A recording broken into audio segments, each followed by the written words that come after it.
applause.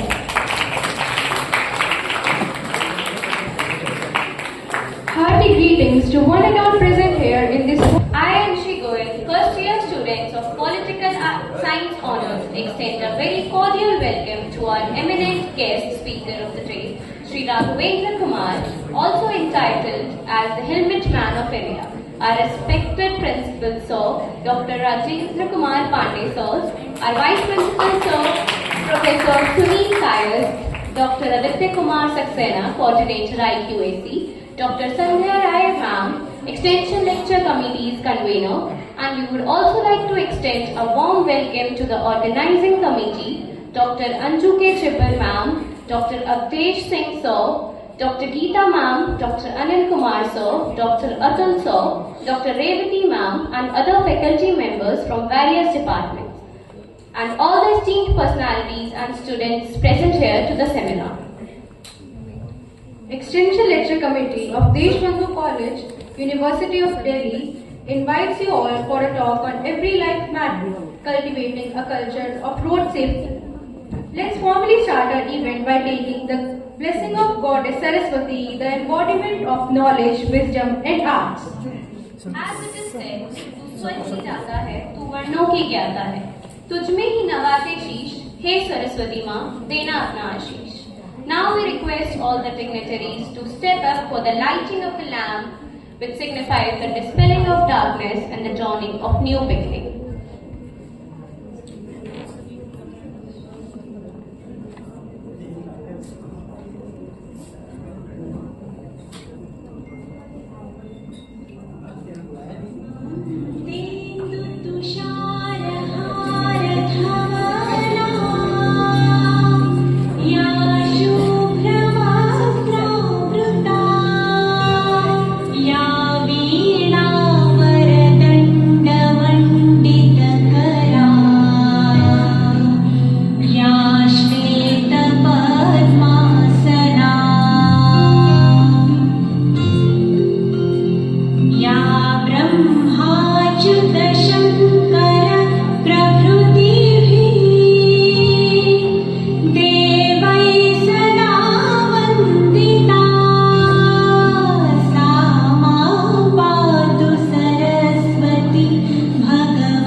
Thank you. We would like to thank all the dignitaries and request them to take their seats on the stage.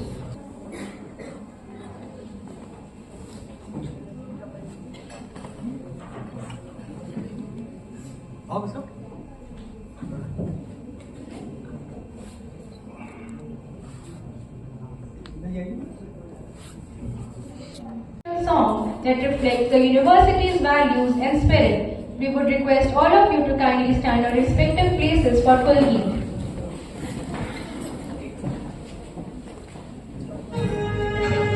जयति जय जय जयति जय जय ज्ञान का आलोक अनुपम शेष सुंदर दिव्य दिल्ली विश्वविद्यालय विहंगम. जयति जय जय जयति जय जय ज्ञान का आलोक अनुपम.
Thank you so much. Now I request all of you to take your seats. Road safety is a shared responsibility. Wear helmets and seat belts. Follow traffic rules and avoid distractions. Pedestrians use crosswalks and be visible. Drivers stay alert and courteous. Together we can prevent accidents, save lives and make roads safer for everyone. Quoting Minister of Transport and Highways, Mr. Nitin Gadkari, safer roads, better infrastructure and responsible driving, a vision for a brighter tomorrow. On the behalf of entire Extension Lecture Committee, we have a small gesture of gratitude for our dignitaries. First, we would like to request our respected Principal Sir and Sandhya Ma'am to felicitate our esteemed Chief Guest by Basam in sapling along with a sketch made by Ujjwal, a zoology honor student of our college.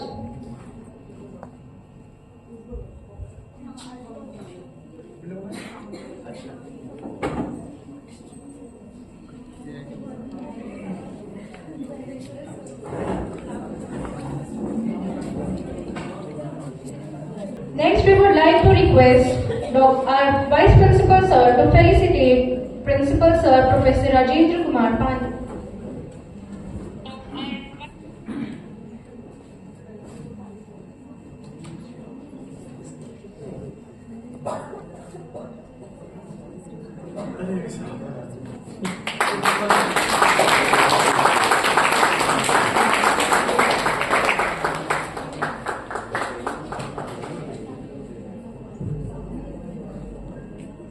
Professor Indrakant Singh Sir to felicitate Vice Principal Sir Professor Sunil Kayas.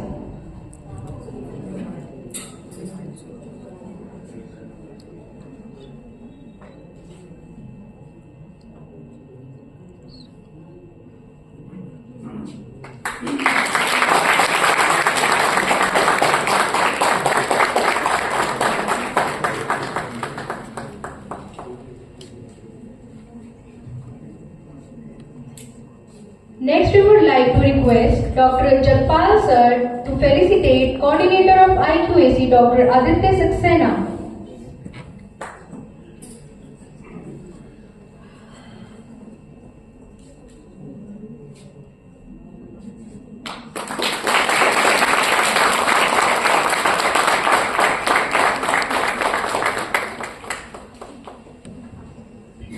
Last but not the least, we would like to request Dr. Narendra Singh Sir to felicitate Convener of Extension Lecture Committee Dr. Sandhya Rai Ma'am.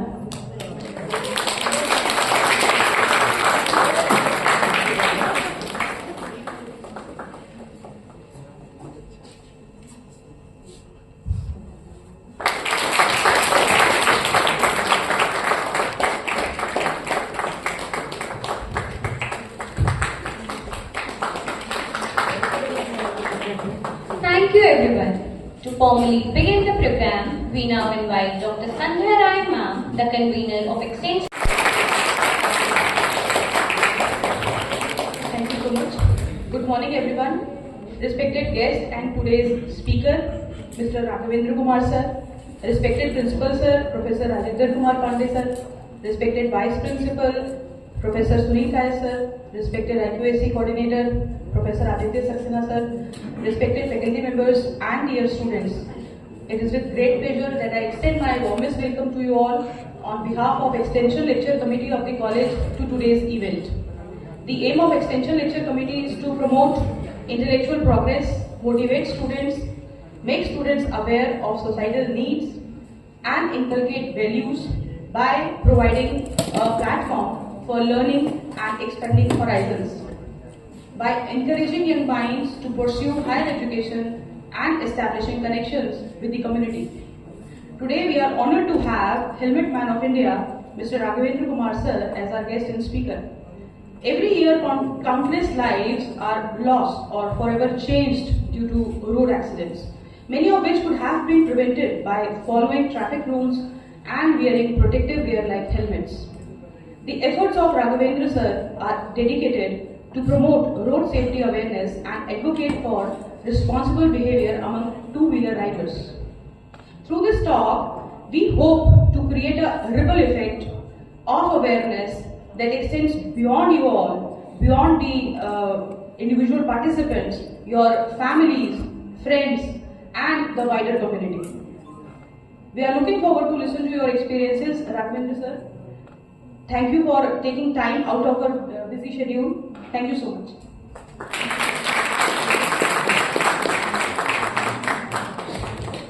Thank you so much, ma'am. We would like to request our Principal Sir, Professor Rajendra Kumar Pandey, for an opening remark to enlighten us with his precious.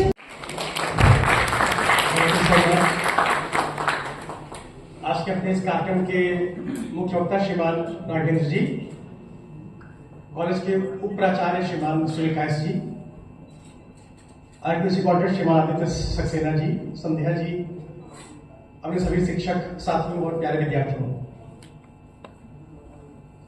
वास्तव में जिस मुहिम को लेकर राघवेंद्र जी ने अपना पूरा जीवन समर्पित किया है और उसी की श्रृंखला में एक कदम हमने भी बढ़ाया है, वो वास्तव में न केवल उल्लेखनीय है, अनुकरणीय है, बल्कि मैं तो मानता हूं कि सबके जीवन की आवश्यकता बननी चाहिए। क्योंकि हम सब जानते हैं कि व्यक्ति को जीवन केवल एक बार ही मिलता है और जीवन कितना अद्भुत होता है, इसकी कल्पना हर व्यक्ति की अपनी अलग अलग होती है।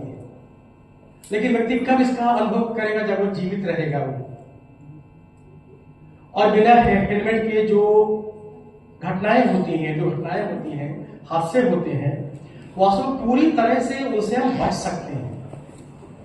और इसलिए उस दुखद स्थिति से बचाने के लिए पूरे देश को, समाज को, अभी मुझे बताया राघवेंद्र जी कि नासा भी जा रहे हैं, तो पूरी दुनिया को जो आपने सब ये आंदोलन छेड़ा है, प्रभु आपको इसमें सफलता प्रदान करें। और इस कॉलेज, इसके विद्यार्थी, इसके शिक्षक, इसके सारे कर्मचारी, मैं तो कहता हूं कि आप पे एक संकल्प पत्र इन सबसे भराएं। हालांकि आपके बहुत लोग पास तो बाइक कम बची है अब हेलमेट पहनने के लिए, और कार में हेलमेट पहनना शोभनीय लगेगा, लेकिन कम से कम जो भी उनके अपने सुरक्षा के मानक है, व्यक्तिगत कार में बेल्ट लगाना हो, उस सबको हम सब आपके साथ पूरी तरह से हैं। और प्रतिज्ञित कार्यकर्ता के नाते कैसे आपके विषय को हम आगे बढ़ाएंगे। मैंने आपको बताया था कि हमारे पास 5,500 के आसपास विद्यार्थी हैं, और अधिकतर विद्यार्थी ही होते हैं जो थोड़ा अपने जोश में, मैंने आपसे कहा था कि छद्म और छड़ी अपने आत्मसम्मान को दिखाने के लिए हेलमेट नहीं पहनते हैं, हेलमेट होते हुए भी उतार देते हैं वो। तो अगर उन बच्चों के मध्य हमने अगर थोड़ा सा भी कर्तव्य भाव का जागरण किया तो हमारा प्रयास सार्थक होगा। आप आए, आपके हम वजह से आभारी हैं। आप जो विषय रखेंगे वो निश्चित रूप से बहुत लाभदायी होगा। अपने साथियों, अपने विद्यार्थियों के को उससे एक जीवन की दृष्टि मिलेगी। मैं सबसे फिर से निवेदन करता हूं कि अपने ऐसे कार्यक्रम जो होते हैं वो केवल हमें बौद्धिक सुनने के कार्यक्रम नहीं होते हैं, वो उनमें जो विषय हमारे समक्ष रखे जाते हैं उनको कैसे हम अपने जीवन में उतारें, हम वो कैसे हमारे आचरण में आए, और किस प्रकार से हमारा जीवन आचरण के रूप में औरों के लिए अनुकरणीय बने, यह हम प्रयत्न करें, तभी ऐसे कार्यक्रमों का आयोजन सफल माना जाएगा। आप सब इस कार्यक्रम के पश्चात निश्चित रूप से राघवेंद्र जी की बातों को आत्मसात करें और उनको अधिकतम मात्रा में अपने जीवन में उतारें। ऐसी मेरी आप सबके लिए शुभकामनाएं। Principal Sir Professor Sunil Kais Sir for his insightful words.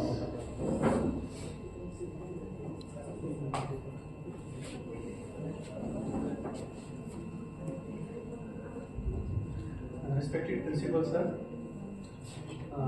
Chief Guest and Speaker of today's program, Raghavendra Ji, IQAC Coordinator Aditya Sir, and Program Coordinator Dr. Sandhya Rai, Senior Teacher, Faculty, Students.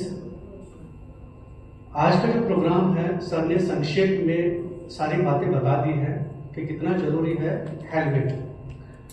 और इन programme को अभी जैसे हम कुलगीत पढ़ रहे थे, श्रेष्ठ गुरुजन कर रहे हैं आप लोगों का ज्ञानवर्धन, साथ के साथ आपको इतने सारे प्लेटफॉर्म, इतनी सारी अपॉर्चुनिटीज प्रोवाइड कर रहे हैं जहां आपका सर्वांगीण विकास हो सके और डेवलपमेंट हो सके।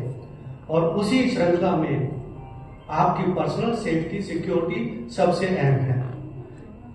यदि आप जीवित हैं तो इस जीवन का आनंद उठा सकते हैं, और इस जीवन को बनाए रखने में हेलमेट का कितना योगदान है वो बहुत ही इंपॉर्टेंट है। यदि मैं आपसे पूछूं हेलमेट कहाँ पहना जाता है, कौन कौन लोग हेलमेट पहनते हैं, तो आपको केवल एक ही कैटेगरी दिखाई देगी कि जो बाइक चलाते हैं वही हेलमेट पहनते हैं। आई थिंक सो, ऐसा ही मोटा मोटा हम पूछे, ऐसा नहीं है। गाड़ी में भी हेलमेट पहना जाता है, कार चलाते हैं उसमें भी हेलमेट पहना जाता है। जो हाई स्पीड चलाते हैं वो हेलमेट पहनते हैं। और जैसे कि आज की जनरेशन है, जिस तरह से वो बाइक चलाती है उसी स्पीड से आजकल वो गाड़ियां भी चला रहे हैं। तो यदि आपको लगता है वहां पर भी हेलमेट पहना जा सकता है। साथ के साथ कितने वर्कर्स, माइनर्स, जो जहां पर बिल्डिंग में काम होता है, सिविल वर्क जो काम होता है, जितने इंजीनियर्स होते हैं वो हेलमेट पहनते हैं, है ना। या जो सुपरवाइज करते हैं, जो सर्वेक्षण के लिए जाते हैं वो हेलमेट पहनते हैं। तो बाहर विदेशों में इसका बहुत चलन है, चाहे छोटा से छोटा काम क्यों ना हो, आपकी पर्सनल सेफ्टी, सिक्योरिटी सबसे पहले है। उनके पास प्रोटेक्टिव ग्लव्स होते हैं, शूज होते हैं, और सबसे पहले हेलमेट होता है। मुझे याद है मैंने 6-7 साल बाइक चलाया है, और मैं उसका इतना हैबिचुअल हो गया था। जब मैंने पहले अपनी गाड़ी लेकर के मैं ड्राइव कर रहा था तो मुझे ये लग रहा था कि समथिंग इज मिसिंग। और मिसिंग क्या था, मुझे लगता मैंने हेलमेट नहीं पहना है। और सेम वे रोड सेफ्टी की बात करें, हमारे पास इंडिकेटर तो होते हैं, लेकिन उसके बावजूद भी हम क्या करते हैं, मुझे राइट साइड टर्न करना है, लेफ्ट साइड टर्न करना है। Again the first day my experience, जब मैं राइट टर्न कर रहा था कार में बैठे बैठे, तो मेरा हाथ बार बार जाता है कि मुझे इधर टर्न करना है। ये कहलाती है कंडीशनिंग। ये कंडीशनिंग कहलाती है, ये कहलाती है कि आप कितने सेंसिटाइज हैं उस चीज को लेकर के। बच्चों, आपका जीवन बहुत अनमोल है, और वो कितना अनमोल है इसको समझने के लिए अपने पेरेंट्स से पूछना कि हम आपके लिए कितने इंपॉर्टेंट हैं। जब आप घर से बाहर निकलते तो कलेजा ऐसे धक धक करता है कि बच्चा सही सलामत जाए और सही सलामत वापस आ जाए।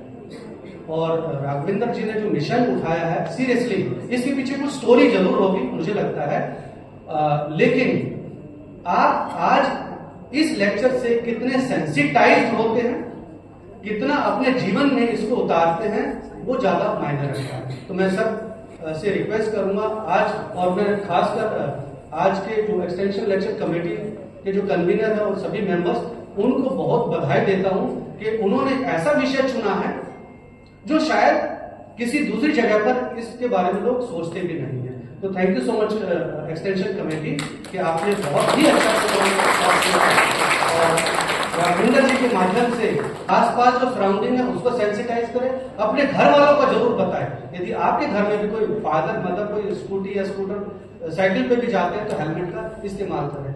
हेलमेट छोटे बच्चे भी पहनते हैं, जब वो साइकिल चलाते हैं उनके लिए भी हेलमेट दिया जाता है। कितने सारे इंसिडेंट्स ऐसे होते हैं कि क्योंकि हमारा शरीर कहां से कहां शुरू होता है, हमारा शरीर अपेंडिसेस, इनका बहुत बड़ा काम नहीं है। सबसे इंपॉर्टेंट जो ऑर्गन है वो मस्तिष्क है जो यहाँ पर है। और ईश्वर की संरचना देखो, जितने भी अंदर ऑर्गन है उनको प्रोटेक्शन के लिए एक चेस्ट केज दिया है। सर को प्रोटेक्ट करने के लिए ये क्रेनियल इतनी हार्ड खोपड़ी दिया हुआ है, और इसको प्रोटेक्ट करने के लिए हमें कुछ ऐसा साधन नहीं दिया है। अभी तो हेलमेट दिया गया है ताकि आप इसको प्रोटेक्ट कर सके, क्योंकि पूरी बॉडी का कंट्रोल यही देखता है। और इसको प्रोटेक्ट करने के लिए हेलमेट को इजाद किया गया है। तो आप लोगों को मैं रिक्वेस्ट करूंगा, थैंक यू सो मच। मैंने लगता है ज्यादा ही आपका समय ले लिया है, मुझे क्षमा करें। I think since we have all gathered over here to listen to the helmet man of India, Shri Raghven ji, so I think without wasting time, let's invite him to the podium so that we can all listen to him. Thank you. So I welcome you. Thank you so much, sir. Now, the much awaited moment has arrived, and without any further delay, let us warmly welcome our chief guest, Sri Raghavendra Kumar, also entitled as the Helmet Man of India, to take over and share his valuable insights with us. Before that, we would like to invite Dr. Avdesh Sir, member of Extension Lecture Committee, to introduce our chief guest. नमस्कार सभी को।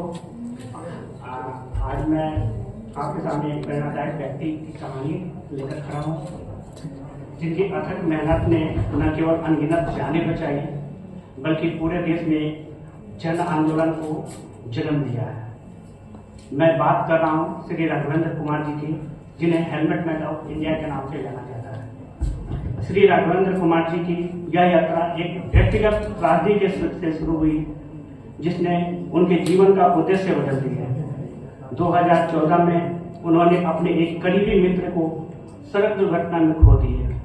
यह दुर्घटना रोकी जा सकती थी यदि उनके मित्र ने हेलमेट पहना होता। इस घटना ने उनके भीतर एक ऐसी चिंगारी जलाई जिसने उन्हें बदलाव लाने के राह पर डाल दिया। तभी से उन्होंने सड़क सुरक्षा को बढ़ावा देने और जान बचाने के संकल्प लिया। बिहार के छोटे से गांव से आने वाले और कानून की डिग्री रखने वाले श्री कुमार ने एक असाधारण राह चुनी। उन्होंने दोपहिया वाहनों को चालकों को मुफ्त में हेलमेट बांटना शुरू किए और सड़क पर चलते लोगों को रोककर सुरक्षा के महत्व को समझाया। वर्षों के प्रयासों से उनका यह अभियान एक विशाल रूप ले चुका है। आज की तारीख में उन्होंने 22 राज्यों में 68,000 से अधिक हेलमेट वितरित किए हैं।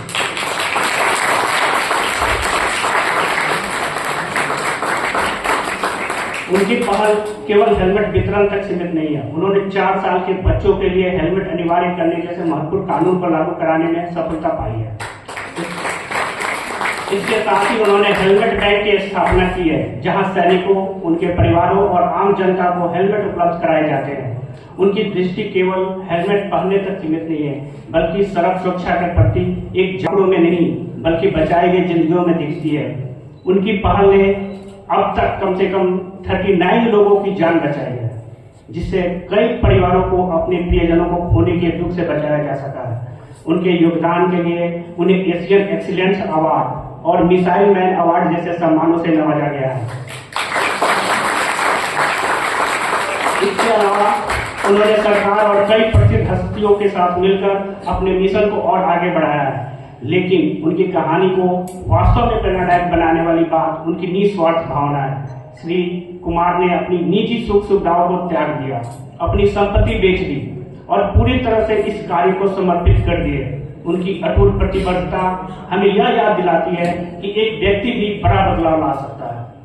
साथियों, हेलमेट मैन ऑफ इंडिया सिर्फ एक उपाधि नहीं है, बल्कि यह इस बात का प्रमाण है कि कैसे एक व्यक्ति की दृढ़ता और समर्पण एक दुखद घटना को समाज के कल्याण के लिए एक आंदोलन में बदल सकता है। आइए हम इनकी कहानी से प्रेरणा लें और अपने आसपास के लोगों की सुरक्षा के प्रति जिम्मेदारी है। आखिरकार हेलमेट पहनने जैसे छोटे से कदम से एक जीवन को कैसे बचाया जा सकता है। धन्यवाद सर। सारी मेरे बारे में चर्चा की, और पहले तो मैं बिना फीस का जो आगे अध्यापक, प्रिंसिपल सर सभी लोग बैठे हैं सर, मैं आशा करता हूं कि आप लोग जीवन भर मुझे अपना शिष्य बना के रखें, तो ये मेरे लिए बहुत बड़ी उपलब्धि होगी। और आप सभी लोग, क्योंकि ये शिक्षकों की तपस्या की ये संस्थाएं भी हैं, भूमि भी है, और भारत के कोने कोने से जो भाई बंधु तो सिस्टर यहाँ आए हुए हैं, उन्होंने कितनी मेहनत करके इस संस्था में शिक्षा लेने का जो बेड़ा उठाया और यहाँ तक पहुंचे, ये उनके लिए बहुत बड़ी उपलब्धि है। लेकिन उपलब्धि जो ऐसे टीचरों का, ऐसे अनुभव, मतलब इनके बीच से अगर लेकर के अगर आप कोई शिक्षा लेकर जाते हैं, तो 100% आप भारत के बदलाव के लिए कुछ लड़ाई लड़ते हैं। मैं तो ऐसे लगी नहीं रहा कि ऐसे डिग्री जैसे संस्था में सर आप लोगों से शिक्षा लेने का, लेकिन ये है कि जहां तक एक छोटे से गांव से निकल करके, और जो मैं दिल्ली एनसीआर में, मैं नोएडा तक ही रह गया, वहीं पे पढ़ाई किया, लॉ करने के बाद फिर एक 26 साल की उम्र में, जहां पे कि हर बच्चे एक इंडस्ट्री कंपनी के पीछे भागते हैं अपनी जिंदगी, जहां पर कि उनके माता पिता के सपने होते हैं, उस रेस में शामिल हो जाते हैं।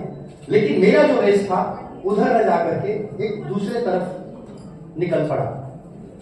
मैं यहाँ पर देखिए कोई रोड सेफ्टी ऐसे किसी लेक्चर या वो चीज मुझे न समझे कि मैं किसी चीज पे आपको एड्रेसिंग करने के लिए आया हूँ। मैं इस बात पे आप लोगों को आमंत्रित करने के लिए आया हूँ कि सड़क दुर्घटना एक अदृश्य युद्ध है। ये युद्ध मैं इसलिए कह रहा हूँ क्योंकि आप लोग हर दिन न्यूज़पेपर और साल के आंकड़े, नया साल शुरुआत हो रहा है और आप देख पा रहे होंगे कि जो पिछले साल 2024 के आंकड़े हैं, अभी 23 के आए हैं, अभी 24 के नहीं आए हैं, लगभग हम 2 लाख मौत के करीब पहुंच चुके हैं। यानी कि इतनी जो मौत है आज से 5000 वर्ष पहले किसी युद्ध में हुआ करती थी, लेकिन आज हमारे भारत की सड़कों पर हो रही है। मैं क्षमा चाहूंगा कि मैं लेट भी पहुंचा, 11 बजे का यहां समय था, क्योंकि हर इंसान का आज ट्रैफिक जाम में, मैं वैसे तो 8:30 बजे निकल गया था ग्रेटर नोएडा से। जो टेक्नोलॉजी पे हम डिपेंड करते हैं वो टाइमिंग बताया। एक मैं चाहूंगा कि जोरदार ट्रैफिक संध्या मैम के लिए वो चीजें करें, क्योंकि इन्होंने इस सब्जेक्ट के लिए चुनना ही, क्योंकि आज की डेट में देखिए कुछ यहाँ कुर्सियां जो खाली हैं, सर ने, प्रिंसिपल सर ने उसी से बताया कि आज ऑनलाइन जो भी लेक्चर था जो कि नहीं आ पाए, लेकिन ये भी हकीकत है कि रोड, एक सड़क सुरक्षा की हम जब भी बात करते हैं हमारे भारत के युवाओं के लिए एक बोरिंग सब्जेक्ट होता है। हम अभी कुछ भी ऑटो एक्सपो की बात करें या बड़े बड़े ट्रिप की बात करें, हम वहां तक टिकटें लेकर के पहुंच जाते हैं, लेकिन सड़क सुरक्षा के लिए कैसे हम एक नया विकल्प लेकर के आए, इसमें हमारा भारत बहुत बड़ा एक आर्थिक स्थिति से जूझ रहा है। हम जब भी रोड एक्सीडेंट्स की बात करते हैं तो हमारे अंदर जो चेतना आती है वो हमेशा 4 व्हीलर को लेकर के आती है, लेकिन भारत के मोड़ के आप साइड पर जाएंगे तो सबसे ज्यादा आज भारत के अंदर 30 करोड़ 2 व्हीलर ही गाड़ियां रजिस्टर्ड हैं। और आप ये सोचिए कि आजकल के जो युवा हैं, आप चाहे शिक्षा से लेकर के खाने पीने की चीज, हर किसी के आज वो घर पर पहुंच पा रहा है, खरीद रहा है, तो कई सारे कंपनी के प्रोडक्ट के लिए वो कार्य कर रहा है। मोर जो कि हमारी नीतियां ये कहती हैं कि अभी तक जो भारत के अंदर 80 लाख जो है जो 2 व्हीलर के माध्यम से तरह तरह के ब्रांड्स को वो लोगों के घर तक पहुंचा रहे हैं। मैं थोड़ा सा इसलिए बात कर रहा हूं कि क्योंकि हेलमेट मैन हूं और मेरे मस्तक पर आप हेलमेट देख रहे हैं, तो पहले 2 व्हीलर वालों के प्रति, राइडर्स के प्रति बात करना बहुत जरूरी है, क्योंकि 2 व्हीलर आप राइडर्स तो जो भी सड़कों पर देख रहे हैं आज वो भारत की इकोनॉमी को ढो रहे हैं। ये हमारी युवाओं को समझने की बात है। आप तरह तरह के ब्रांड्स को, आप अगर कॉलेज कैंटीन में भी अगर आप कोई सामान प्रोडक्ट मंगाते हैं तो हमेशा 2 व्हीलर वाला ही पहुंचता है। और आप ये समझ सकते हैं कि 2 व्हीलर वाला जो युवा आप जैसे ही होता है, जो बहुत कम सैलरी में काम करने के लिए तैयार रहता है, चाहे गर्मी हो, जाड़ा हो, बरसात हो, हर समय में आपके दरवाजे पे चाहे रात के 12 बजे भी पहुंचता है। लेकिन आपको यकीन मानिएगा 2 व्हीलर वाले की जो इनकम है इस तरीके से मात्र पूरे साल का 2.5 लाख रुपए है। वो आपकी तरफ बहुत बड़ा अपने सपने नहीं पूरे कर पाता, लेकिन परिवार की जरूरतें, अपने स्कूल फीस, कॉलेज फीस के लिए वो कहीं ना कहीं इस तरह का डिलीवरी बॉय का चुनाव करता है। और आप भी अगर कहीं ट्रैफिक जाम में फंसते हैं तो हमेशा आप ओला राइडर्स या जो भी बाइकर्स का आप चुनाव करते हैं, ताकि दिल्ली जैसे सड़कों पर हम कम समय में वो चीजें पहुंच जाए।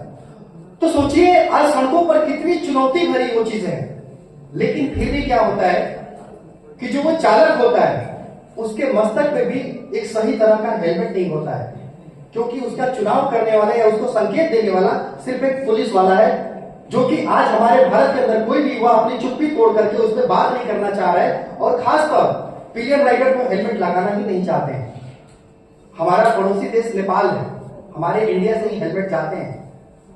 लेकिन मुझे बड़ा अच्छा लगता है, मैं नेपाल की सड़कों पर जब सड़क सुरक्षा का कार्य करता हूं तो वहां पर किसी भी व्यक्ति के सर के ऊपर 4 से 5 हजार के कम का आप हेलमेट देख ही नहीं सकते हैं। सोचिए हमारा एक छोटा मतलब पड़ोसी देश नेपाल है, वहां पर ढूंढने से भी डुप्लीकेट हेलमेट नहीं मिलेगा आपको।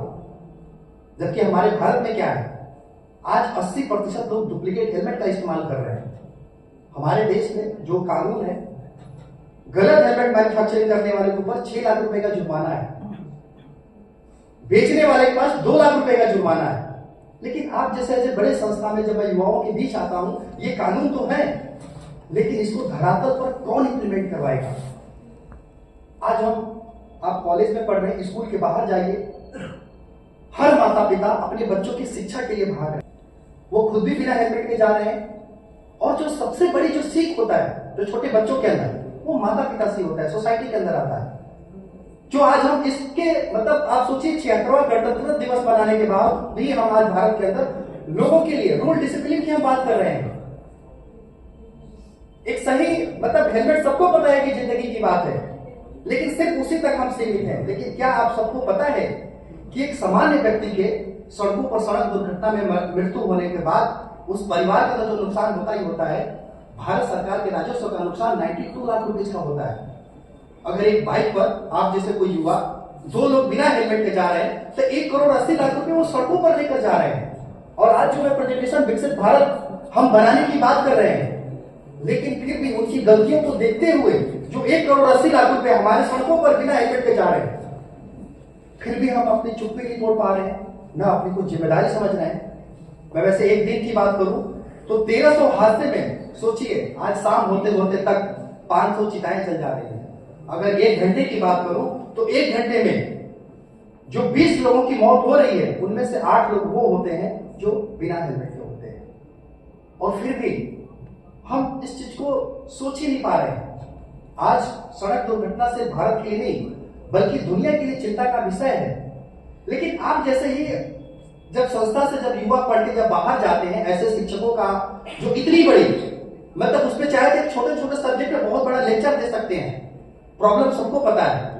लेकिन फिर भी हमारे देश के अंदर क्या है कि जिनको इस कार्य की जिम्मेदारी दी गई है, मैं बड़ा थोड़ा सा अपने देश के जो मिनिस्टर के बारे में, जो हमारे गडकरी इतना अच्छा कार्य कर रहे हैं, लेकिन उनके भी जब स्टेटमेंट आते हैं, 2014 से मिनिस्टर है, आप लोग उनके बारे में हर कोई जानता है, वो बेचारे बार बार स्टेटमेंट देते हैं कि मैं 2018 तक 50% सड़क हादसे कम कर दूंगा। फिर उनका 20 में भी आया, फिर 22 में भी आया, 24 में भी आया। वो बहुत सारे काम कर रहे हैं, लेकिन लास्ट में वो भी कहते हैं कि हमारे देश के नागरिक की सोच बदलनी चाहिए। और अभी उनका 2030 तक का लक्ष्य है कि शायद हम सड़क हादसे को कम कर पाएंगे। लेकिन सबसे बड़ी बात है कि ऑडिट रिपोर्ट्स जो स्टेट की है और कहीं ना कहीं जो सेंट्रल की है, एक तो जो मैच नहीं कर पाती है। और हम जैसे युवाओं का कभी इसके ऊपर कोई एक बड़ा सा डिबेट या ऐसे थिंकिंग नहीं, वहां पर हम प्रकाश नहीं कर पाते हैं कि आखिर हम लूप होल्स हमारे अंदर कहां है। ये इन बातों की मैं इसलिए जिक्र कर रहा हूं कि क्योंकि आने वाले आप भी लोग जब इस भारत से किसी दूसरे देश की धरती पर जाएंगे तो आपसे प्रश्न पूछा जाएगा। क्योंकि आज आप लोगों से पढ़ने के लिए निकलने के बाद, इस कॉलेज संस्था के बाद आप IPS बनेंगे, आपके कंधे पर सोचिए भारत का स्तंभ होगा। मुझे भी बड़ा वो दुख होता है कि जो युवा है जिनके कंधे पर आज भारत का नेतृत्व करना है, वो खुद भी बिना हेलमेट के जा रहे हैं। तो कैसे अपने देश का नेतृत्व कर पाएंगे? हम क्या एक्सपेक्टेशन कर रहे हैं अपने विकसित भारत को एक राष्ट्र को मजबूत बनाने के लिए? तो ये जरूरी है कि मैं भारत के प्रत्येक युवाओं तक अपना संदेश लेकर के जाऊं, जो कि आज से 11 वर्ष पहले मैंने जब अपने मित्र को खोया, उस समय मैं भी एकदम सड़क सुरक्षा इसके बारे में जानता ही नहीं था। अब हॉस्टल के कमरे में जैसे आप लोग हैं, 2 बेड, अगर कोई एक दोस्त आपका अगर चला जा रहा है, और सबसे बड़ी बात है कि वो जो चुनौतियां जो मेरी जो सुबह थी कि माता पिता का वो इकलौता चिराग था और 20 साल के मन्नतों के बाद हुआ था जो मेरा दोस्त, और उसके माता पिता ने जाति से ब्राह्मण परिवार होने के बाद भारत ऐसा कोई तीर्थस्थल नहीं था जहां उन्होंने मन्नतें न मांगी हो अपने पुत्र की प्राप्ति के लिए, और उन्हें 20 साल बाद पुत्र की प्राप्ति हुई। और सोचिए अपने पुत्र के उस खुशी के लिए उन्होंने सब कुछ दिया जो देना चाहिए। यहां तक कि लोन के ऊपर दिल्ली जैसे संस्था यहां पर पढ़ाई करने के लिए उन्होंने भेजा, पूरे खर्च सब कुछ उन्होंने दिया। और वो उनकी एक्सपेक्टेशन थी कि मेरा बेटा इंजीनियर बन करके समाज को हर किसी को लेकर के आगे जाएगा, उनका ये सपना था। लेकिन नोएडा एक्सप्रेसवे जैसे वहां पर हादसा होता है, और हादसा होने का उनके पास ये खबर जाती है एक्सीडेंट हो जाना। सबसे बड़ी बात है कि आज हमारे भारत के अंदर 70% लोगों के पास कोई एक्सीडेंटल बीमा नहीं होता है। उनके पास जो भी जमा पूंजी होती है वो उसी पूंजी पर एक युद्ध लड़ रहे होते हैं जिंदगी बचाने के लिए। और उसी तरह मेरे भी दोस्त के साथ एक हुआ। आप सोचिए 20 रुपए की झोली में, प्लास्टिक की झोली में 19 लाख रुपए लेकर के आए अपनी बेटी की जिंदगी वापस ले जाने के लिए। लेकिन वो 65 से 70 साल की उम्र में एक बूढ़े माता पिता जुआ खेलने के जिस अस्पताल में आए थे, वो जुआ हार गए, यानी कि अपनी बेटी की जिंदगी हार गए। जहां सपने लेकर के उन्हें जिस शहर में भेजा था, उसी शहर के अंदर उन्हें अपने बेटे की चिता जलते हुए देखी और वहां से वो रिटर्न हो गए। यकीन मानिए, जिस परिवार में हादसे होते हैं वो परिवार जीवन भर के लिए गूंगा बन जाता है। और आज तक किसी गूंगे का इतिहास न दुनिया ने सुनी है, न लोग सुनना चाहते हैं। जो मैं अपने दोस्त के माता पिता की आंखों में देख रहा था, वो आंसू नहीं बल्कि रक्त के आंसू थे। तो मैंने ये सोचा कि क्या मुझे भी गूंगा बन जाना चाहिए या अपने दोस्त के खोने के बाद कुछ लड़ाई लड़नी चाहिए। तो 1 महीना अपने अंदर जो युद्ध, जो हम कहते हैं ना, अपने मन के अंदर जो सोच होती है, पहले खुद से लड़ना पड़ता है, पहले खुद से तय करना पड़ता है। मैंने यही सोचा कि मैं अपने मित्र को तो नहीं बचा पाया, लेकिन अपने मित्र जैसे किसी व्यक्ति को ऐसे किसी की जिंदगी नहीं जाने दूंगा। और इस तरह जो माता पिता की आंखों में जो आंसू की जगह जो रक्त के आंसू देख रहा हूं, ऐसे किसी परिवार के अंदर नहीं देखना पसंद करूंगा। और उस वर्ष से मैंने सड़कों पर हेलमेट बांटने का मिशन ठान लिया। सोचिए, आप कोई भी कार्य करने जाते हैं तो क्या आपको लगता है कि आपके साथ वैसे लोग मिल जाते हैं, आपके साथ देने के लिए लोग आते हैं? क्योंकि इस वक्त आज से 11 वर्ष पहले 100 रुपए सिर्फ चलान हुआ करता था हेलमेट का। उस समय अच्छी क्वालिटी का लोग हेलमेट जानते तक भी नहीं थे। अब जैसे इसी हॉल में जो कुछ पीछे जो बैठे हुए जो दोस्त हैं, उनके लिए इंपॉर्टेंट है, कुछ उठ करके चले जा रहे हैं, कुछ आ भी रहे हैं, आ रहे हैं, जा रहे हैं। क्यों? क्योंकि कहीं ना कहीं जो आने वाली जो चुनौतियां हैं, हम उससे अभी भी अनजान है, या फिर हम उसका इंपॉर्टेंट वो चीजें नहीं समझ पा रहे हैं। जिस माता पिता ने हमें जो जन्म दिया हुआ है, जो एक माँ एक पेट पड़वा लेती है सिर्फ डॉक्टर के कार्य के ऊपर कि हाँ, जो बेटे की आपके जो पेट में बच्चा है उसकी सांसें धड़कन बहुत कमजोर है, तो वो कुछ भी करने के लिए तैयार हो जाती है। ये हमारे युवाओं के लिए बहुत एक चिंता का विषय है, क्योंकि रिपोर्ट ये कहता है कि जो मां के जन्म के दौरान जो मृत्यु के आंकड़े हैं, उससे 3 गुना भारत की सड़कों पर है। और जो मेरा दोस्त था, अपने माता पिता का इकलौता चिराग था, और यकीन मानिए, जो भारत के अंदर जो 1,70,000 जो लोगों की मौत हो रही है, उनमें से 50,000 वो लोग होते हैं जो घर के सिंगल चिराग होते हैं। तो एक तो मेरा ये मिशन था कि भारत के जितने भी प्रत्येक परिवार हैं, उन परिवारों तक जिस प्रकार जो माता पिता, दूसरी चीज कि उन भारत के युवाओं के बीच जो एक कल्पना कर रहे हैं कि मैं यहाँ से भारत से एक अच्छी शिक्षा लेकर के फॉरेन साइड एक बड़ी एक उसके ऊपर सोचने के एक पैकेज के ऊपर जाऊं। आप देख सकते हैं कि हमारे देश के सारे मिस्त्री जो कि इतने बड़े उद्योगपति 500 करोड़ रुपए का सूर्य मंदिर बनवा कर आ रहे थे, उनके पास करोड़ों रुपए की गाड़ी थी, दुनिया के लिए उन्होंने सीट बेल्ट बनाया, लेकिन खुद सीट बेल्ट न लगाने की वजह से जब हादसा हुआ तो उनको पता भी नहीं चला कि मेरी मृत्यु हो चुकी है। और इस भारत देश के लिए कितनी बड़ी दुखद आपदा है कि इतने बड़े उद्योगपति, अगर मां की बात करें तो आज हमारे भारत की महामहिम राष्ट्रपति द्रौपदी मुर्मू जी हैं, उन्होंने भी अपने पुत्र को एक हेलमेट न देने की वजह से खो दिया। तो हम ये 1,80,000 सिर्फ मौत के आंकड़े नहीं है, ये 1,80,000 जो है ये परिवार है जो विकसित भारत के लिए कार्य कर रहे थे, अपना योगदान दे रहे थे। लेकिन हम 2025 में क्या देख रहे हैं कि वो 1,80,000 एक जरूरतमंद की लाइन में लगे हुए हैं, उनकी कोई आवाज नहीं सुनने वाला है। और इनमें से ही इस 2025 में हम 26 में जाएंगे, कोई परिवार मतलब या किसी का परिवार में हिस्सा बन सकता है। तो इस तरीके से हम ये क्या देख रहे हैं कि भारत के अंदर ऐसे जरूरतमंद की लाइन में लगना हमारे लिए देश के लिए कितनी बड़ी चुनौती आ रही है। और भारत की सड़कों पर जो हम बात करें, हर 10 सेकेंड में गाड़ी का बोझ भी बढ़ रहा है। अब सोचिए, यहां पर इस तरीके हर 10 सेकेंड में कितना बड़ा चैलेंजेस होता जा रहा है। लेकिन फिर भी अगर हम इसको एक युद्ध की तरह अगर हम नहीं सोच पा रहे तो हम बहुत पीछे हैं। हम कैसे अपने देश को एक मजबूत राष्ट्र की तरफ उधर लेकर के जाएंगे, ये हर किसी का चिंता का एक विषय है। देखिए, मैं जो उन्होंने बताया हेलमेट बैन के लिए, मैं अभी विकल्प जो कि सुप्रीम कोर्ट से जो 4 साल के बच्चे के ऊपर हेलमेट का कानून पास करवाने का यही मेरा था कि जिस प्रकार आपके माता पिता ने बचपन से जूते चप्पल पहनाने का आदत दिया हुआ है, उसी तरीके से हेलमेट की भी आदत है। आप लोग युवा हैं, कल आप भी परिवार में का हिस्सा होंगे, तो ये जरूरी नहीं कि आपके पिता ने नहीं पहना है तो आप उसे गलती ना करें, आप उसकी शुरुआत करें। जिस प्रकार हमारा देश तेजी से जो बदल रहा है, लोगों को लगता है कि हम विकास कर रहे हैं, आप नहीं विकास कर रहे हैं। टेक्नोलॉजी विकास कर रहा है, समय विकास कर रहा है। अगर समय के विकास के दौरान अगर आपकी सोच नहीं बदलेगी तो कहीं ना कहीं हम सड़क हादसों हो या कुछ भी ऐसे विषय पैसे ही शिकार होते रहेंगे।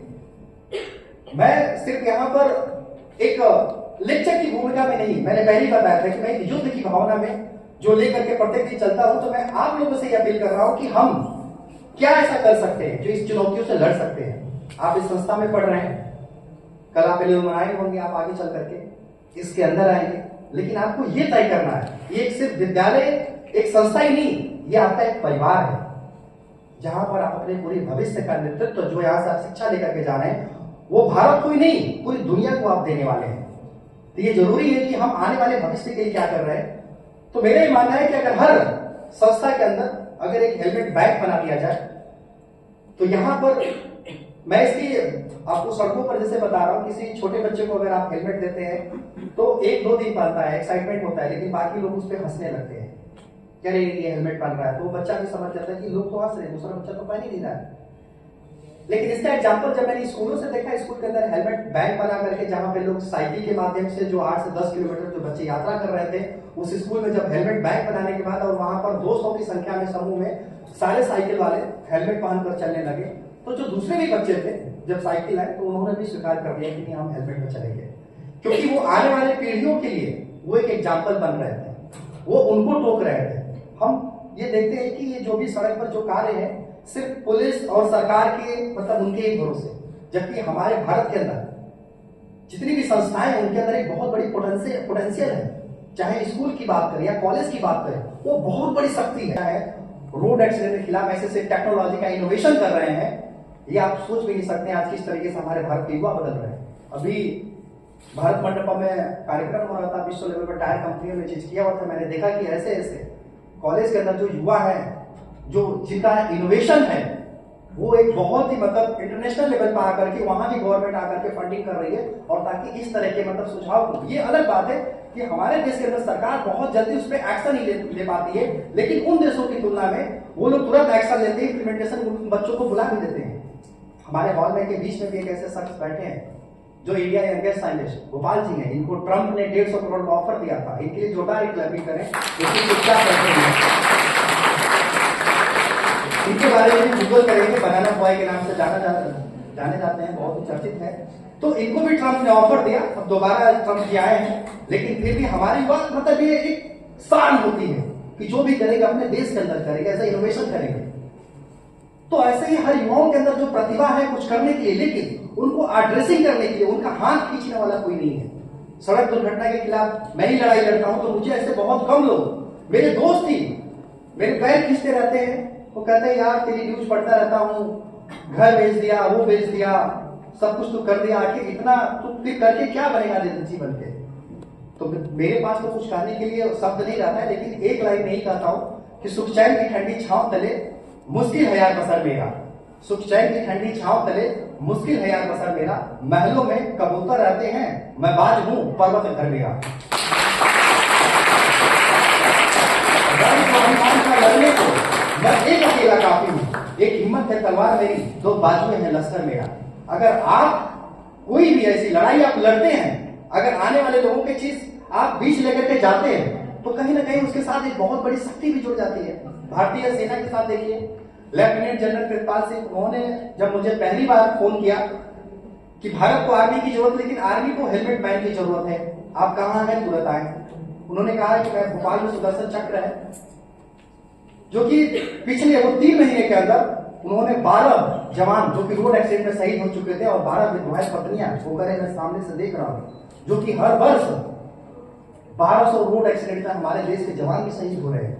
अब आप सोचिए सामान्य व्यक्ति के मरने से 92 लाख रुपए हो रहा है, अगर देश का जवान जो कि बिना किसी युद्ध में, बिना किसी वार में, सिर्फ वो घर छुट्टी जाने का, इतनी बड़ी वो चीजें त्रासदी है, और फिर भी हम लोग कुछ सोच नहीं पा रहे हैं। देखिए, मैं वैसे आप लोग सोच रहे होंगे बड़े गंभीर मुद्दे हैं जाने के लिए, हेलमेट और सीट बेल्ट का प्रयोग करें। तो ये इस तरह की मुझे गाड़ी के पीछे लिखना क्यों पड़ा। अब आप सोचिए, सड़क पर आप जाएंगे कार में, अगर हेलमेट पहन के चलेंगे तो लोग आपको मतलब कुछ भी चीज करेंगे, लेकिन उससे पहले क्या होता था, मैं कार में से ही बैठे बैठे किसी को सीट बेल्ट के लिए टोकता था तो कहते थे भाई जीव या मर, तुमसे क्या मतलब। कई बार सड़कों पर हेलमेट देते वक्त मैं हेलमेट साइड में उनको रोक के समझाने, लोग मेरे कॉलर पकड़ लेते हैं कि भाई तुम हो कौन, क्योंकि लोग सिर्फ पुलिस वाले से ही तो डरते हैं। ऐसे हर कोई, आप सोचिए साउथ में चले जाएंगे, ना नड़ेगा टाने देगा, तो कुछ समझ में नहीं आ रहा है, वो आकर के वो चीजें करे तो कितना बड़ा वो चीज होता है। और वो जो बच्चे भी ऐसे क्या होते हैं स्कूलों से, जब आप देखते हैं स्कूल में जो साइकिल चलाते हैं, एक हाथ में साइकिल दूसरा हाथ में मोबाइल, दिल रह गई दिलवाली में, साइकिल चली गई नाली में, एक बंदरिया टूट गई, सारी साइकिल भूल गई।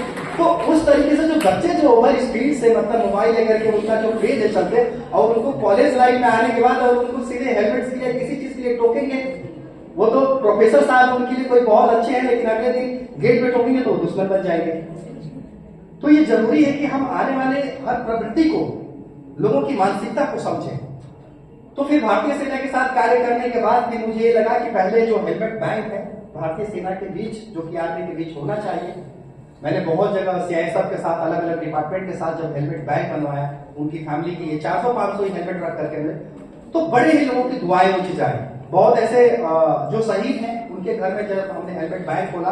देखिए हेलमेट बैंक होता क्या है, एक तो बीएसआई स्टैंडर्ड्स का जो हेलमेट होता है, एक सही हेलमेट जो कि उस हेलमेट बैंक में उपस्थित होता है।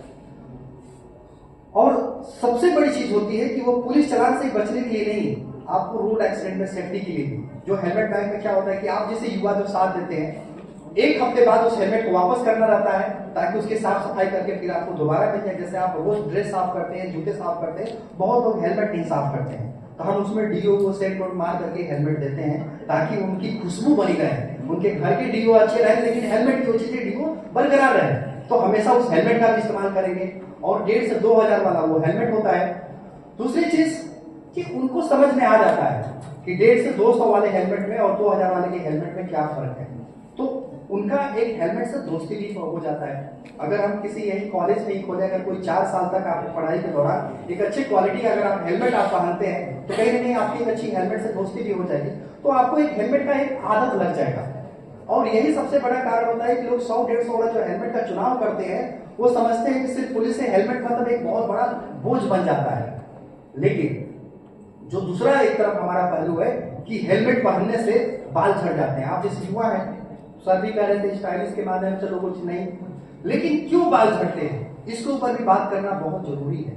आप जिस प्रकार जूते पहनते हैं और जब तक उस दुकान के अंदर आपके पैरों में जूते फिट नहीं होते हैं, तब तक आप उसके साथ लड़ते रहते हैं और उसको परेशान करते रहते हैं, दूसरा दिखाओ दूसरा दिखाओ। जब पैरों में फिट हो जाता है तो फिर आप उस जूते को पैसे देते हैं, फिर अपने उसको साथी बना लेते हैं। लेकिन हेलमेट में क्या होता है कि लोग पुलिस चालान को कुछ भी सर पे डाल देते हैं, और जब 70 से 80 की स्पीड में आप चलते हैं तो वो हेलमेट आपके बाल के साथ वो एक युद्ध लड़ने लगता है, क्योंकि हेलमेट ढीला है। और 70 से 80 की स्पीड में जाने के बाद आपका जो हेड होता है हेलमेट 30 kg का वजन बना लेता है। इस वजह से बहुत लोग देखते होंगे 40 साल के बाद उनके सर पे बाल नहीं बचते हैं। इसलिए लोग सोचते हैं कि अब देखिए मैं सबसे ज्यादा हेलमेट लगाता हूं और मेरे देखिए बाल बिल्कुल बरकरार बराबर है, ठीक है। तो ये दिखाना भी बहुत जरूरी है। तो अगर आप भी अगर सही हेलमेट, अगर हेलमेट टाइट के बिल्कुल बकल्स आप इसका, बहुत ऐसे महिलाएं भी होती हैं जो सड़क पे चलती हैं और इसको बांधती नहीं है, ऐसे ही खुला आसमान को उतर रहा होता है, जैसे दुपट्टा उड़ रहा होता है। तो ये गलत है वो चीज। इसको बकल्स को टाइट ये होना चाहिए। हेलमेट का मतलब हमें प्रयोग पता होना चाहिए, तब आपके क्या है कि बाल भी बचे रहेंगे और आप भी सुरक्षित रहेंगे। और दुर्घटना के वक्त बहुत बार होता है कि उससे आक्रमण होने से पहले ही हेलमेट सड़क पर ऐसे पहले ही गिर जाता है। लोग कहते हैं हेलमेट लगाया हुआ था जान नहीं बची, ऐसा नहीं है। अगर आप हेलमेट अगर बिल्कुल टाइट, एक परफेक्ट एकदम एक स्मार्ट रोड यूजर की तरह अगर आपके अंदर सोच है तो आप सुरक्षित हैं। तो मेरा ये मानना है कि क्या इस संस्था के अंदर हम लोग भी हेलमेट बैंक बनाने का विचार कर सकते हैं। मैं चाहता हूं कि आप लोग हाथ उठाएं, क्योंकि देखिए आप लोग एक योद्धा है कैंपस के अंदर, और देखिए सबके हाथ उठ गए, लगभग एक जोरदार तालियां बजाएंगे।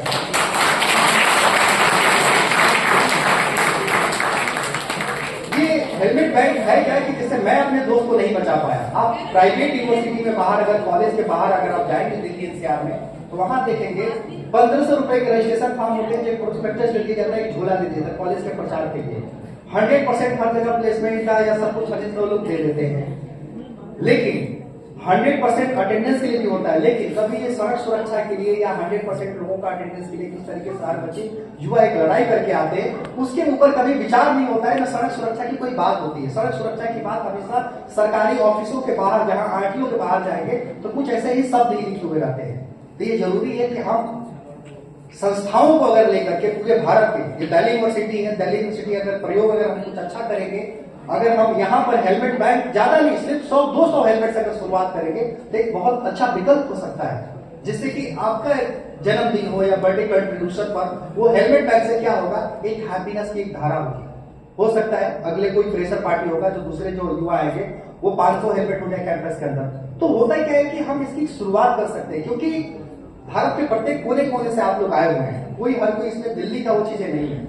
मैं सैनिकों के बीच भी जाता हूँ तो सैनिक भी कहते हैं सर 1 महीने की सैलरी मैं चाहता हूँ कि मैं सरहदों की रक्षा कर रहा हूँ, लेकिन गांव में रोड एक्सीडेंट की बात सुनता हूँ तो सोचिए वो 12th पास ही किया हुआ है और उस तरह का सैनिक सोल्जर अपने गांव में वो हेलमेट बैंक चाह रहा है और 1 महीने की वो चीजें सैलरी दे रहा है।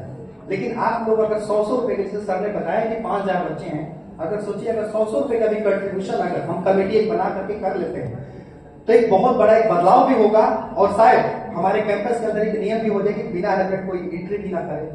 और इस तरीके से जो युवाओं को मतलब अगर हम सुरक्षित करते हैं तो एक बहुत बड़ा हम अपने देश की इकोनॉमी बचा सकते हैं। क्यों मैं कह रहा हूं, क्योंकि रोड एक्सीडेंट्स में सिर्फ व्यक्ति ही मर रहा है, साथ में एक स्किल मैन पावर भी मर रहा है।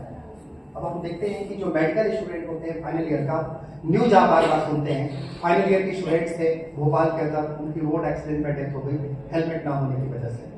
आज भारत के अंदर सोचिए 50% लोगों के पास सिर्फ साइकिल ही है और जो मरने वाले 80% कौन से लोग हैं, 4 व्हीलर वाले नहीं है, जो पैदल चालक है, पेडिस्टेरियन है, साइकिलिंग वाले हैं और 2 व्हीलर वाले हैं। रोड एक्सीडेंट में इनकी बहुत बड़ी वो चीजें भूमिका उचित होती है। और ये कौन से लोग भी होते हैं जो 18 साल से लेकर 45 साल की उम्र के होते हैं, जो कि अपने परिवार को एक आगे बढ़ाने के लिए शपथ लिए रहते हैं, वो कहीं ना कहीं एक विकास के लिए आगे बढ़ रहे होते हैं और उनकी सबसे ज्यादा रोड एक्सीडेंट में मौत हो रही है। और मैंने पहले ही 2 व्हीलर वालों के बीच मैंने भूमिका रखी थी कि नीति आयोग के अनुसार जो अभी 2.5 लाख जो हमारे भारत के अंदर इस तरीके से 2 व्हीलर वर्कर है जो ई-कॉमर्स के लिए काम कर रहे हैं, सारे ब्रांड्स को पहुंचा रहे हैं कि 2025 तक इनकी संख्या लगभग 4 करोड़ हो जाएगी। सोचिए कितना बड़ा। और इन्हीं लोगों के ऊपर हमारे देश की इकोनॉमी को एक जगह से दूसरी जगह ये हो रहे हैं। तो क्या हम इनके लिए सुरक्षा के लिए विचार कर सकते हैं? क्योंकि मैं ये चाहता हूं कि इसका जो आपके अंदर सोच हो वो डीप में जाए, क्योंकि आप हो सकता है माता पिता पढ़ने आप फॉरेन चले जाएं, आप ऑनलाइन कुछ भी डिलीवरी ऑर्डर कर रहे हैं तो वहां पे घर के पहुंचाने वाला वही 2 व्हीलर वाला ही मिलेगा, कोई 4 व्हीलर वाला नहीं मिलेगा। तो ये जरूरी है कि हम कैसे उनके लिए, मैं फ्लाइट में भी जाता हूँ ये हेलमेट ऐसे ही रहता है। तो बहुत लोग आप सोच सकते हैं कि एयरपोर्ट पर कोई भी 4 व्हीलर से पहुंचता है, कई बार तो मैं एयरपोर्ट पे लैंडमार्क बन जाता हूँ कि हाँ ये हेलमेट वाला व्यक्ति है ना, ये सब कुछ इसी के बगल में मैं खड़ा हूँ, यहाँ आ जाइए। अब जब फ्लाइट के अंदर भी घुसते हैं तो लोग देखने लगते हैं ऐसे। शुरुआती तौर की मैं बात बता रहा हूँ कि जिनका बगल में सीट था मैं बैठ गया था, वो बार बार बटन प्रेस करके होस्टेस को बुला रहे थे, मैम सीट द चेंज, मतलब सीटिंग में आप मुझे चेंज करिए, यहाँ नहीं। तो अब क्या होता है कि अभी भी वो परेशानी आती है जो लोग नहीं जानते हैं। लेकिन अभी ये है कि अब थोड़ा सा चेंज हो जाता है। एयर इंडिया कई बार फिर अनाउंस करता है कि आज हमारे साथ हेलमेट मैन ऑफ इंडिया यात्रा कर रहे हैं। जो बगल वाले जो परेशान हो रहे थे कि पता नहीं क्या है, कैसा व्यक्ति है, कहीं मेंटल तो नहीं है, लेकिन जब सुनते हैं तो बड़े खुश होते हैं कि अच्छा आज आप हमारे साथ यात्रा कर रहे हैं। तो कभी कभार ये होता है कि आखिर मैं क्यों हेलमेट पहन करके यात्रा कर रहा हूं उन लोगों के बीच, तो अपील करने का भी मौका मिल जाता है। मैं लोगों से यही कहता हूं कि आप 4 व्हीलर से आ रहे हैं, एक 4 चक्का जो पहिया है गाड़ी, वो कितना स्पेस सड़कों पर आप सोचिए ले रहा है और आप एयरपोर्ट पे आए। लेकिन हमारे दिल्ली जैसे शहर में आप जाते हैं तो कोई भी 2 व्हीलर राइडर वो सड़क पे नहीं मिलेगा, हमेशा डिवाइडर पे मिलता है क्योंकि उसको जल्दी होती है। और कोई भी आप सोचिए उसको भी जाने की जल्दी होती है, आपके घर को हो सके आइसक्रीम भी पिघल न जाए, वो कुछ भी सामान लिया है, कुछ भी उसके दर्द को समझिए आप। और आप जैसे महानुभाव अगर 4 व्हीलर में हो तो मैं यही चाहूंगा कि आप अपनी विंडो जो शीशा नीचे करके उसको टोके कि हेलो दोस्त आप बहुत अच्छे हो, आप जीवित रहना तो मुझे अपनी शादी में जरूर बुला लेना, लेकिन प्लीज बिना हेलमेट मत चलो, ठीक है। तो वो भी सोचेगा कि हमें कोई पुलिस वाला नहीं रोक रहा है, मतलब एक आम नागरिक चीज रोक रहा है, क्योंकि ये हमारा भारत है। हम कुछ भी चीजें अच्छा चीज हम किसी से सुनते हैं जानते हैं तो एक दूसरे को जरूर हम चाहे किसी कंपनी का प्रचार ही क्यों न करना हो, लेकिन जब सुरक्षा की बात है तो हमें उसमें पीछे नहीं रहना चाहिए, हमेशा आगे रहना चाहिए। क्योंकि ये भारत आप लोगों का है। हमारे देश के प्रधानमंत्री जी भी यही चाह रहे हैं कि युवाओं का देश है, तो वो भूमिका होना चाहिए। ये नहीं कि हमारे देश के युवा गलतियां करते जा रहे हैं। कोई भी घर से निकल रहा है तो 5 से 10 मिनट का अधिक समय लेकर के नहीं निकल रहा है। हर कोई सोच रहा है कि हाँ आज मैं कैसे पहुंच जाऊंगा, हर दिन लड़ रहा है, तो कहीं ना कहीं गलत है। तो इन सब चुनौतियों को लेकर के हम अगर आगे चल करके एक छोटा सा इंप्लीमेंट करेंगे हेलमेट बैग के माध्यम से, इसके साथ दूसरा भी पहलू है। अब देखिए, आपकी जिम्मेदारी सिर्फ सड़कों पर तक नहीं है कि हमने हेलमेट पहना दिया, वो चीजें करनी है, नहीं। जो दूसरा हमारा पहलू है, आप लोगों से ये बहुत जरूरी है बात करना। हमारे केंद्र सरकार और राज्य सरकार और मोदी जी द्वारा भी कुछ ऐसी योजना बनाई गई है जो भारत के आज भी 95% तक पीड़ित परिवार तक नहीं पहुंच पा रही है। केंद्र सरकार द्वारा 4 लाख रुपए का है जो आर्थिक सहायता, राज्य सरकार द्वारा 5 लाख रुपए है, और मोदी जी द्वारा एक्सीडेंटल बीमा हर किसी को पता है जो बैंक खाते से सीधे जुड़ा हुआ है। लेकिन मैं जो भारत के 22 राज्यों में जो ट्रेवल करता हूं, ऐसा नहीं कि सड़क पर सिर्फ हेलमेट ही काटता हूं, मैं अधिकतर पीड़ित परिवार तक जाना चाहता हूं और उनसे मिलता भी हूं और उनके उत्थान के बारे में चीजें बात करता हूं कि चलिए आपके घर के मुखिया चले गए तो फिर आखिर उस घर में जो बच्चे हैं उनका विकास कैसे हो रहा है, जो कि उन्होंने काम किया 13वीं भी कर दी और उन्होंने बताया कि आज 13वीं में 500,000 लोग आए जैसे भी आए, लेकिन फिर किसी ने 1000 लोगों में से किसी ने अपना योगदान क्या समझा, 50 रुपए 100 रुपए का न्योता दे दिया, बस इतने तक। लेकिन उनको करना क्या चाहिए था कि जो एक्सीडेंट हुआ उसका पहले FIR रिपोर्ट होनी चाहिए और दूसरा डेथ सर्टिफिकेट। ये 2 डॉक्यूमेंट्स आप जाकर के जिले के DM के पास देंगे तो ये 3 महीने के अंदर ये 11 लाख रुपए की राशि मिल जाती है। लेकिन यकीन मानिए 95% इस परिवारों तक ये राशि नहीं पहुंच पाई है। इसके लिए हम खुद भी जिम्मेदार हैं, क्योंकि हम लोग ये कार्य कर ही नहीं पाते हैं। तो हेलमेट बैग के माध्यम से एक तो किसी भी बच्चा, आपका दोस्त और साथी हो, कहीं भी घटना घटी तो ये राशि उस तक पहुंचाने के लिए प्रयास करना है। और दूसरा गुड समैरिटन का, अभी केंद्र सरकार ने जो 5,000 से जगह पर 25,000 की वो निकाल दी, किसी भी घायल व्यक्ति को अगर गोल्डन पीरियड में आप पहुंचाते हैं तो उसकी जिंदगी बच सकती है। अगर आप ऐसा कार्य करते हैं तो हेलमेट बैग पे उस गुड समैरिटन का फॉर्म रहेगा जहां पे भर करके आप उस 25,000 का भी हकदार बनेंगे। और सेंट्रल गवर्नमेंट ने कुछ ऐसे लोगों को जो 5 लाख रुपए तक की राशि देती है, अगर सोचिए इस संस्था से अगर ऐसे बच्चे, अगर कोई भी, इसका कोई भी टीचर भी हो सकते हैं, कोई भी हो सकता है, किसी को भी, अगर इस तरीके से हम सड़कों पर अगर सोचेंगे तो हमारे देश का बदलाव है। लेकिन अभी क्या है, फोन कॉल उठाने के लिए सबके पास वक्त है, लेकिन किसी घायल व्यक्ति को सड़क पर उठाने के लिए किसी के पास समय नहीं है। अभी आप देखिए, कहना नहीं चाहिए, कोई टिप्पणी नहीं, हमारे देश में महाकुंभ अभी चल रहा है, सबको पता है कि यहाँ इतनी भीड़ होने के लिए सब कोई जाना चाह रहे हैं, लगभग 45 करोड़ लोग जा रहे हैं। लेकिन 45 करोड़ में से कितने लोग सड़क सुरक्षा के प्रति सोच के जा रहे हैं? पुण्य पाप तो हर कोई वो चीज कर रहा है, हर कोई चाह रहा है कमाने के लिए, लेकिन पुण्य एक रोड एक्सीडेंट उसके खिलाफ है जो कि यहाँ से ये होना चाहिए। आप सड़क पर जिस मार्ग पर आप, अभी मैं कल ही न्यूज पढ़ा, जो कुंभ के लिए निकले थे, एक ही परिवार के 4 लोगों की रोड एक्सीडेंट में डेथ हो गई, अभी बस का भी चीज हुआ।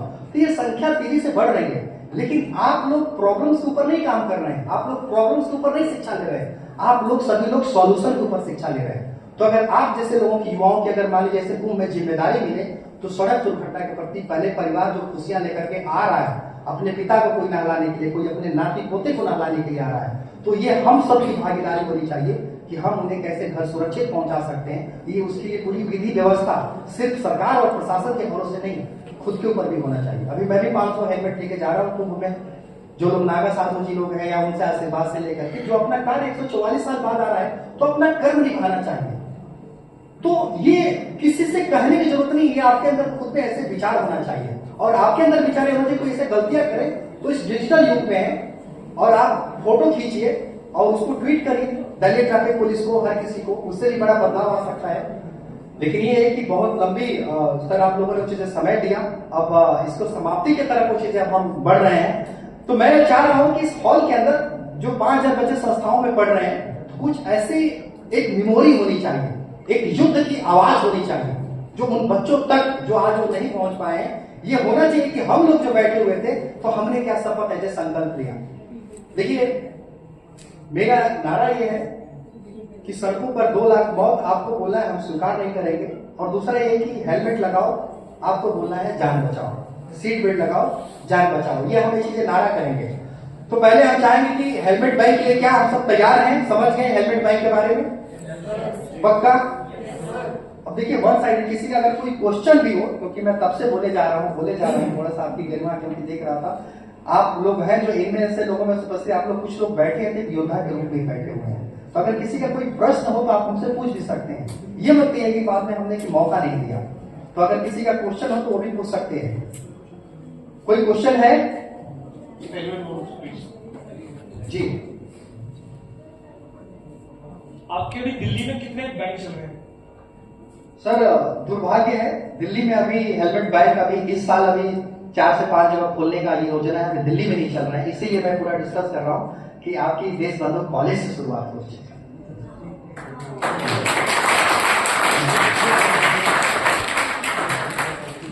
Good afternoon sir.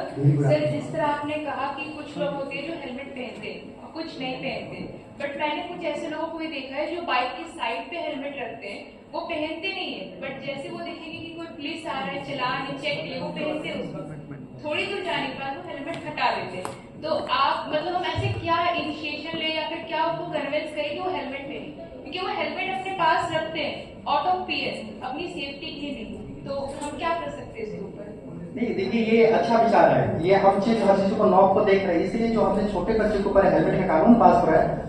आज के बाद क्या होता है कि जैसे ही 10th 12th कोई बच्चा पास करता है, उसके पेरेंट तुरंत स्कूटी बाइक दे रहे हैं, just like big crime in the sense कि आप देखिए समाज सोसाइटी में कोई भी ऐसे पेरेंट्स स्कूटी बाइक दे रहा है तो उसको वही रोके। आप कभी देख जब ये देखें कि आपके क्या बच्चे को साइकिल पर हेलमेट लगाने की आदत बन चुकी है, क्योंकि प्रिंसिपल सर ने अभी कहा था कि फॉरेन में जो भी चीजें लोग वहाँ कोई भी व्यक्ति उनके डीएनए में वो साइकिल पे भी चलते हैं तो हेलमेट पहन के चलते हैं। ये जरूरी है कि वो हम अभी डीएनए में नहीं लेके आ पा रहे हैं, तो इसीलिए वो डीएनए में तभी आ पाएगा जब हर माता पिता अपने बच्चों को बचपन से साइकिल पे हेलमेट की आदत देगा। तो ऐसे जब वो एक स्मार्ट रोड यूजर बनेगा, एक अच्छा राइडर होगा, तो कभी भी बिना हेलमेट का शिकार ही नहीं करेगा। ये जरूरी है कि हम बचपन से ही बच्चों को एक्सरसाइज दें। Anyone else wants to ask a question? Please raise your hand and pass the mic. Photo खींचेंगे, वीडियो बनेगा। नमस्ते सर। जी सर, हमारे इंडिया में हेलमेट जो नौजवान बच्चे लगाते हैं हमारी उम्र के, वो इस चीज़ को थोड़ा इस चीज़ में फैशन नहीं हो पा रहे, तो उनको इस चीज़ में हेजिटेशन होती है कि हम ये क्यों लगाए। तो अपने लगाने के लिए हम किस तरीके से मोटिवेट करेंगे आप उसके बारे में? देखिए आपके दोस्त हैं, कितने दोस्त हैं? 5 साल। सब लोग ईमानदारी से हेलमेट लगाते हैं? आप लगाते हैं ना, तो अगले बर्थडे में 5 दोस्तों को हेलमेट गिफ्ट करिएगा एक, भले बाइक हो या ना हो, देखिए वो ऑटोमेटिक लगाएगा। ये दोस्ती है।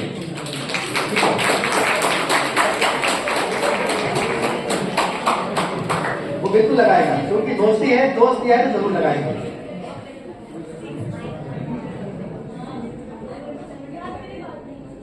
सर मेरा क्वेश्चन ये है कि हम लोग ऐसे डिफरेंशिएट करें कि कौन सा हमारा हेलमेट ओरिजिनल है और कौन सा डुप्लीकेट है?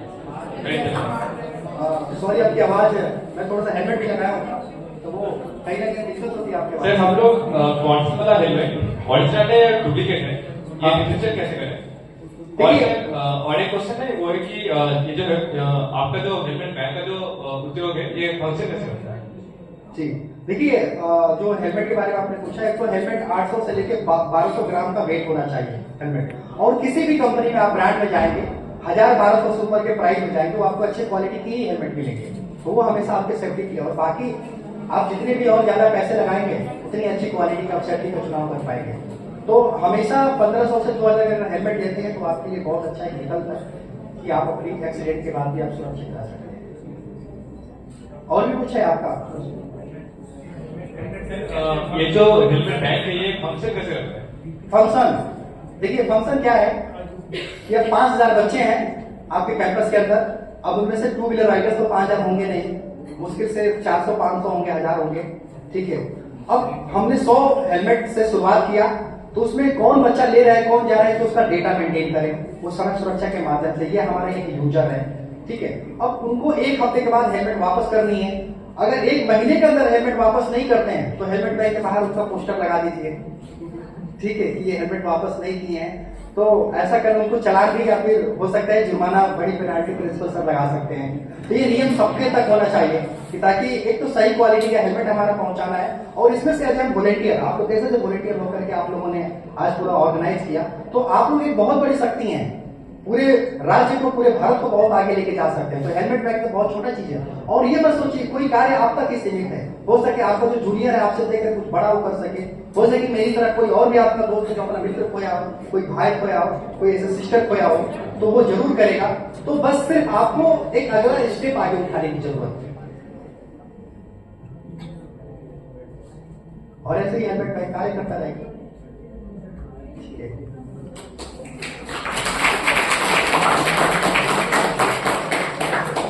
तो नारा हमारा है हेलमेट लगाओ जान बचाओ, याद रहे, और हम इस पे आगे तरफ बढ़ रहे हैं। ठीक है, सीट बेल्ट लगाओ जान बचाओ। सड़कों पर 2 लाख मौत हम स्वीकार नहीं करेंगे। सड़कों पर 2 लाख मौत,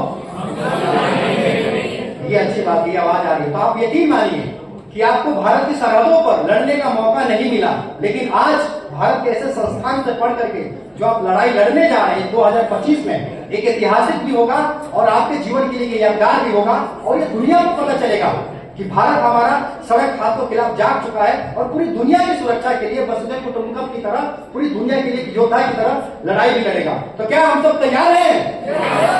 हेलमेट लगाओ, हेलमेट लगाओ। सबके हाथ ऊपर नहीं उठ रहे हैं, मैं चाह रहा हूं कि सब लोग हाथ उठा करके बोले।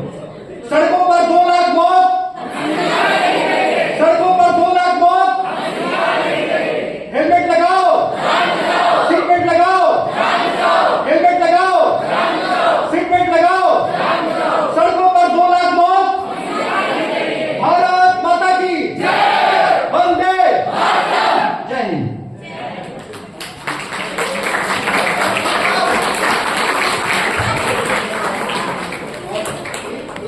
मैं भूल गया था, जो ये प्यारा इन्होंने जो दिया बना के उनको थैंक यू ब्रदर, आपने जो दिया और बहुत बहुत धन्यवाद उज्जवल जी, थैंक यू बहुत उज्जवल जी। और मैं आपको हेलमेट जरूर गिफ्ट करूंगा, मोबाइल बता रहा पहले आप हेलमेट खरीदार हैं, ठीक है। और thank you so much sir, आप सभी लोगों ने धैर्य बनाया, और हमें पता है कि आप लोग, मैं तो अपने दोस्त को तो नहीं बचा पाए, लेकिन हम सब मिल करके, आप सबके दोस्त, हम सब लोग एक परिवार की तरह मिल करके लड़ाई जरूर लड़ेंगे। धन्यवाद। On behalf of everyone at our institution, we extend a heartfelt thanks to help to making our institution a safer place. Thank you so much, sir, once again for your insightful words on road safety to empower us with life-saving knowledge. In the smooth initiation and conduction of this event, many people have contributed a lot in terms of their time and efforts to express their heartful gratitude towards all of those. We would like to welcome Dr. Anju Jibal ma'am to propose a vote of thanks.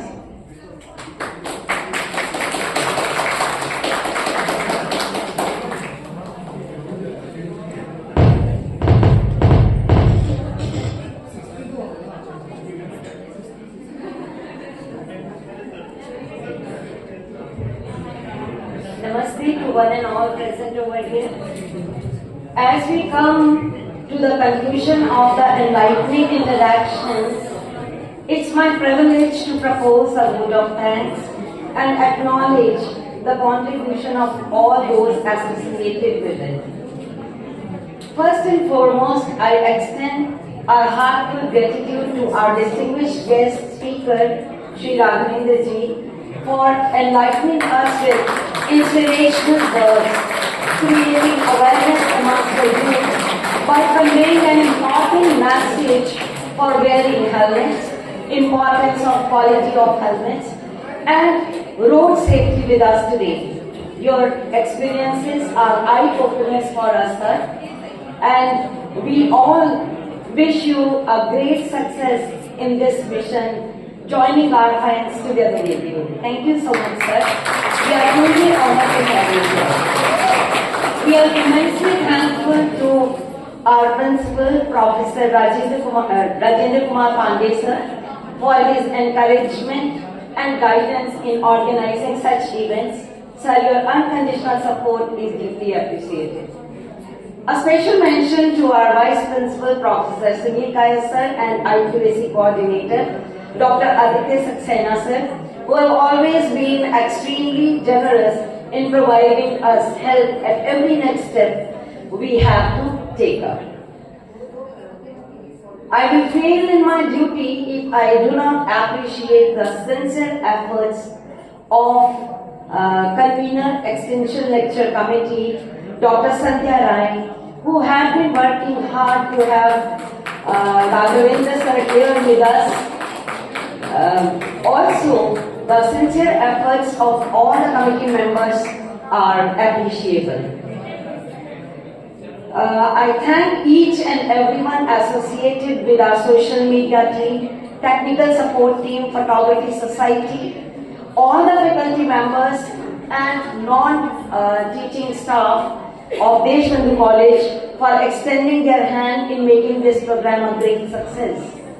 Thanks for ensuring that all the arrangements were in place and that everything ran seamlessly. Your behind the scene efforts are greatly appreciated.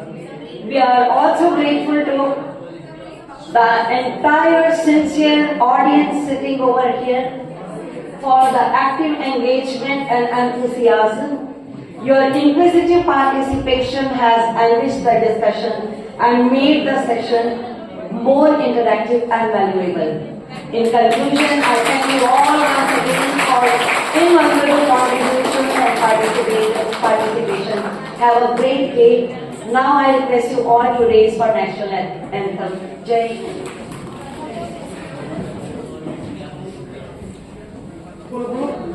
अधिनायक जय हे भारत भाग्य विधाता पंजाब सिंध गुजरात मराठा द्राविड़ उत्कल बंगा विंध्य हिमाचल यमुना गंगा उच्चल जलधि तरंगा तव शुभ नामे जागे तब शुभ आशीष मांगे गाहे तब जय गाथा जय गण मंगल दायक जय हे भारत भाग्य विधाता जय हे जय हे जय हे जय जय जय जय हे